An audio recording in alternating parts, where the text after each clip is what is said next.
আসসালামু আলাইকুম ওয়া রাহমাতুল্লাহ, আসসালামু আলাইকুম ওয়া রাহমাতুল্লাহ।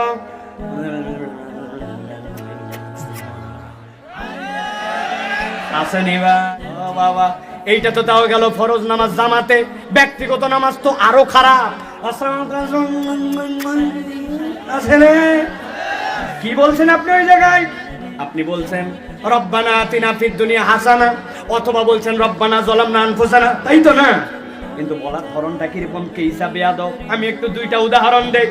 আপনার এলাকার চেয়ারম্যান সাহেবের কাছে একজন বয়স্ক ভাতার ড্রেসে মুরব্বী, কথা শুনেন আমার দিকে তাকান, বয়স্ক ভাতা চাওয়ার জন্য মুরব্বী গেছে।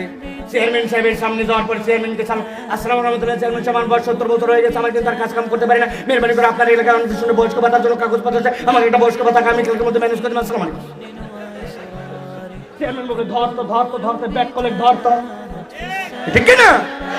আচ্ছা বাদ দিলাম, চেয়ারম্যান সাহেব এলাকার মানুষ যেহেতু ভোটের চাহিদা আছে তার, আপনি এসপি সাহেবের কাছে কোনোভাবে গেছেন, আপনার ছেলের একটা চাকরি দরকার, আপনি এসপি সাহেবের কাছে আসসালামু আলাইকুম চেয়ারম্যান, এসপি সাহেব আপনি এলাকার দায়িত্বের মধ্যে আছেন, আমার ছেলেকে পুলিশের মধ্যে নিতে চাইবেন, মেহরবানি করে আগামীকালকে সকালে দরখাস্ত আমাকে চাকরির ব্যবস্থা করে দেবেন। বলবো ধরে 3 দিন অন্তত হাজতে রাখবেন, কথা বলে।